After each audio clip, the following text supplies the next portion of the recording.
Good afternoon. Welcome to Devils in Red 59. My name is Steve, and today is Saturday, the 21st of March. We're going to be talking this afternoon about the game last night. Um, I don't know what you thought about it, but initially I thought that the team came out and they played pretty well in the first half. I mean, we had 63% possession within the first 20-25 minutes. We were playing some nice football. Mainu to me was a standout player last night, both in the first and second half. You know, he seemed to be all over the field and getting involved and making some nice passing. Whereas the previous few games, I mean, he seemed to be a bit laxed, and you know his passing wasn't as crisp as it was last night. Do you think it was because he's been called called back to England for the international breakdown to give himself a chance of now getting into the squad? I know it's only a 35, well, it's a 35-man squad, and that'll be dwindled down at some point. But obviously, he's got himself into the frame and got a call up back. So whether that had an impact on the way he was playing last night, your guess is as good as mine. But nevertheless, you know, he was playing some nice football last night. Um, I mean, we moved the ball around really well, and you know, there's no way we should have got in at half time 0-0. I mean, if anything, we should have gone in quite easily 2-0 up, based on the way they were playing. I mean, just based on the first half, there was 16 shots on target between Manchester United and Bournemouth, and 11 of those were Man United. So, you know, realistically, we should have got at least two goals in that first half. Um, Obviously, we came out the second half, and you know, we started a little bit slow, but then obviously things seemed to pick up again. Um, to me, Luke Shaw and Dallow, I mean, they didn't particularly play well as our left and right backs last night. I don't think they was getting forward as much as they should done, and you know, to support our midfield and front players. Um, I think Ahmad, you know, had a reasonable game based on his uh, previous four games where people were saying, you know, they didn't think he'd played very well. I think he had a quite a fair game last night. He seemed to be making a menace of himself and getting around all over the place. So yeah, I think he had a good one along with Cunha on the left hand side. I mean, he had moments throughout the game where he, you know, created quite a few problems, and obviously, yet again, he clasped us as another penalty which Bruno stepped up and scored. You know, but as I say, with Shaw and Dallow, you know, I thought they was quite weak in going forward and stuff. And at times when Dallow was going forward, I mean, he was in the number 9 position, you know, at times, and you're thinking, what you doing over there? You know, get back into your position.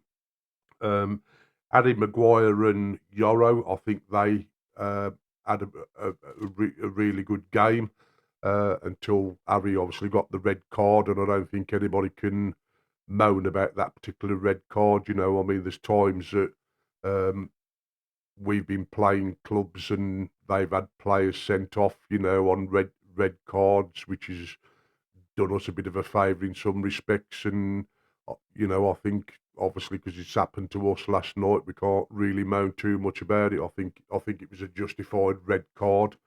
Um, but obviously, Ahmad's situation up the other end, you know, when he was brought down in the box, I mean, that should have 100% been a penalty again, you know. And I think VAR, they they should have intercepted, they should have looked at it because they would have seen that it was 100% another penalty. And somebody's got to start asking questions about the referee last night and VAR, why this potential penalty was allowed to go without it being awarded. And I think these questions have got to be asked, you know, because that made the difference between a point and 3 points for Manchester United. However, At least we never lost. We did gain a point, which is better than having lost, as you'll all agree. And it still holds us in third position. We're still in a very good position, subject to what Liverpool and Chelsea do today. But obviously, if they both win, I mean, there's still points clearance from us in third, and Liverpool and Chelsea if they win. So. I don't think it's done us too much damage, but it would have been nice to have gone into the international break having got 3 points. But I think the overall performance last night, I mean, when Sesko came on, I think, was it about 20 minutes again he got, you can't always rely on him coming on and nicking that winning goal, I mean, I think last night when he come on, he looked a bit of a different player to what he has when he's come on the last 3 or 4 games before, when he's come on and managed to nick the winning goals. Like I don't think he looked as sharp last night. Whether it's because of the international breaks that are playing on people's minds now, saying, "Well, I've got two games coming up for my national side, and I want to cement my position in there for the World Cups," and nobody wanted to take any risks, with the tackles and getting injured and so forth. It's quite possible when that is at the back of players' minds that are going to be involved in the World Cup. So, I suppose we have to take all those sort of things into account as well. But I think the overall performance of Manchester United was pretty good in the main compared to the previous games, as we've said. But I think we didn't put our foot on the throttle when we was expected to, and get them two early first half goals, which we should have done. I mean, for the play we had and the space we had, because Bournemouth, they weren't playing a low block; they was playing open, which is the way Man United like to play. So obviously, that played into our hands to, and should have gone out and got those first couple of goals in the first half. Was it a mistake not to play Sesko from the start, as it was such open play? You know, different fans have got different opinions. Some are saying he should have started. Some are saying that Carrick got it right and started off with Mbumo. But obviously Mbumo, I noticed he was all over the place. I mean, to say he was playing as a number 9, I mean, 1 minute he was over on the left, then he was at the right, and I mean, I know they do track back to support the midfield and the defence when we're put under pressure, like. But when we were going forward, and that at times, Mbumo, he was everywhere bar where he was supposed to be, I think. So should Sesko have been bought on earlier, just after the start of the second half, to give him ample opportunity to try and get into it? Because, we did have other chances in the second half. And as I say, Ahmad's potential penalty is going to be a talking point for quite a while, I would have thought.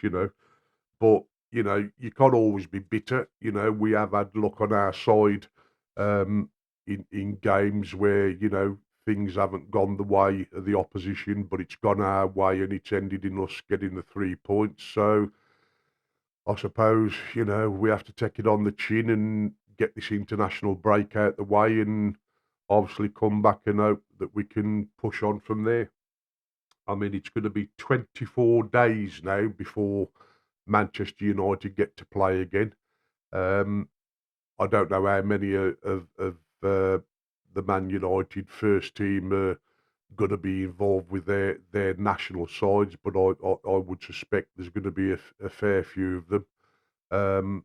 So obviously, it's not as if they've got 24 games before we play a Manchester United game again, and they're not involved in the competition, and they've got 24 days rest. So obviously they are going to be playing football with the national sides, and we could just hope that when they come back injury free, and they can turn it on again and push on to get at least another 2 or 3 wins, which would give us another 9 points, which I think would then be enough to cement Champions League for Manchester United.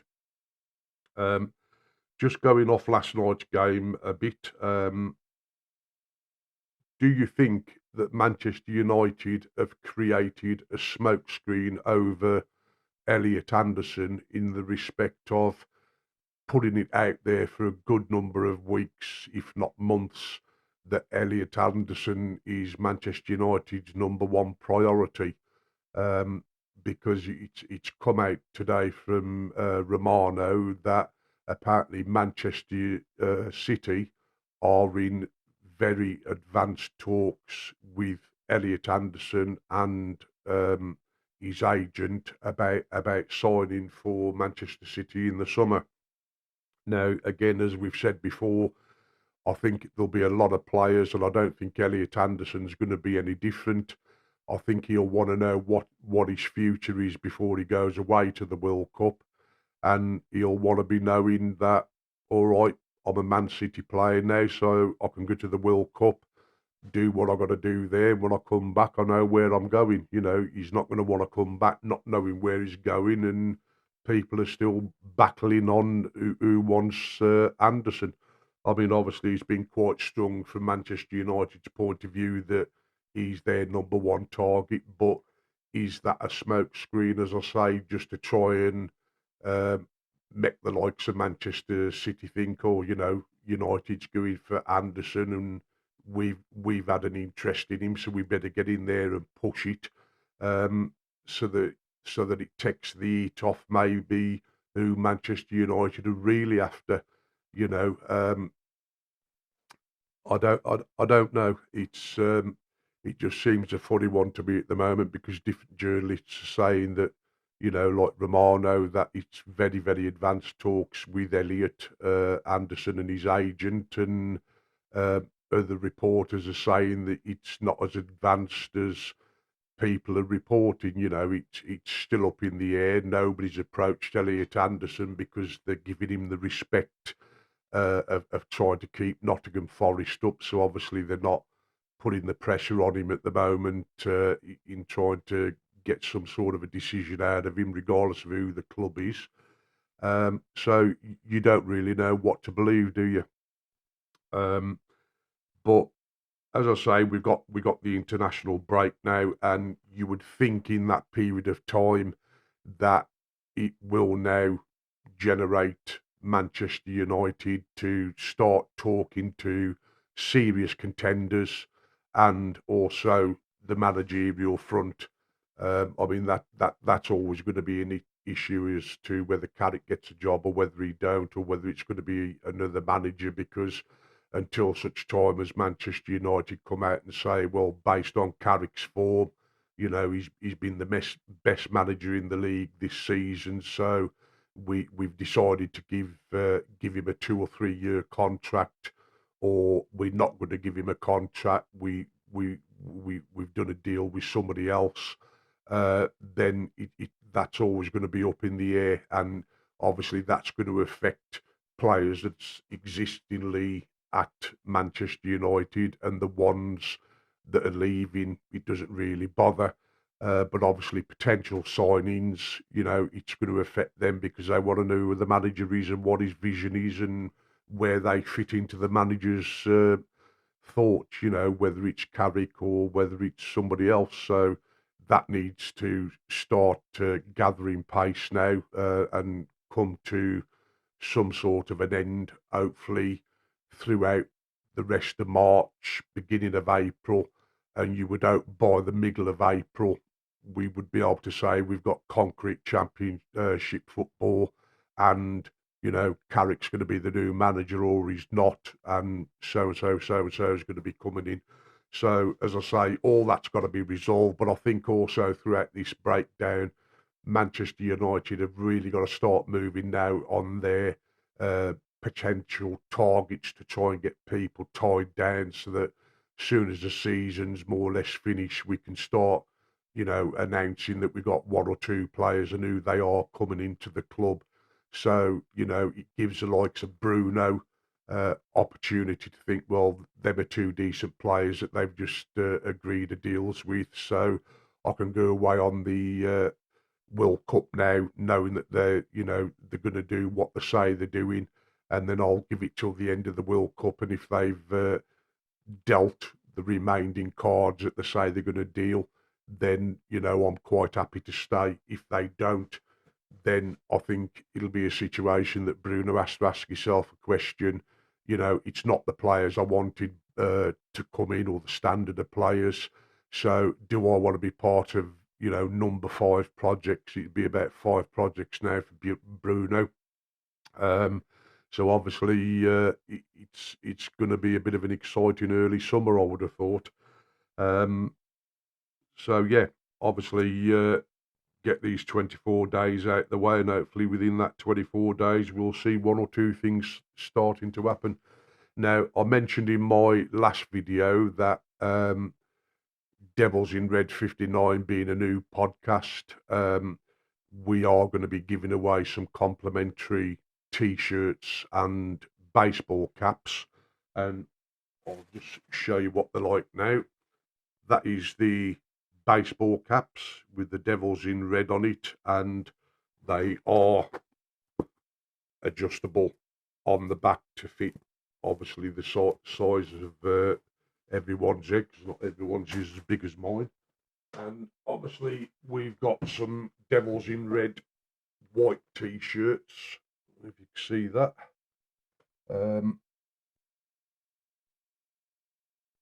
That we're going to be giving away as well.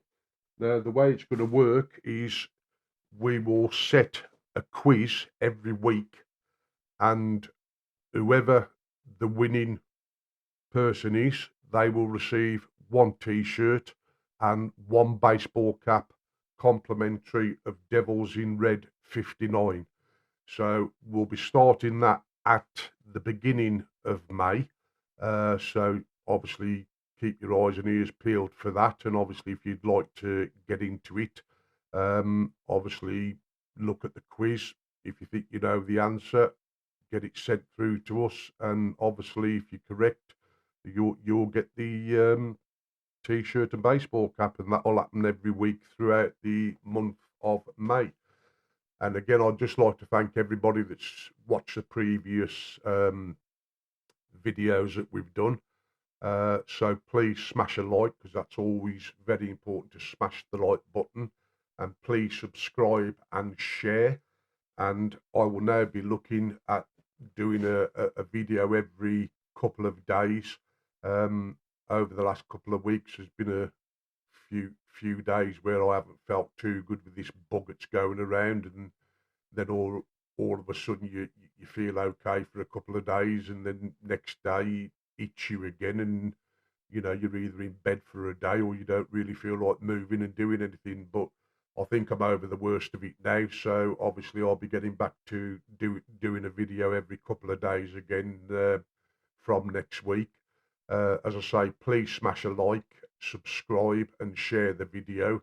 And I'll look at doing another video on Monday of next week. And please keep your eyes and ears peeled for the competition for the free t-shirts and baseball caps. So thank you very much. All stay safe, and I'll speak to you again on Monday. Thank you very much.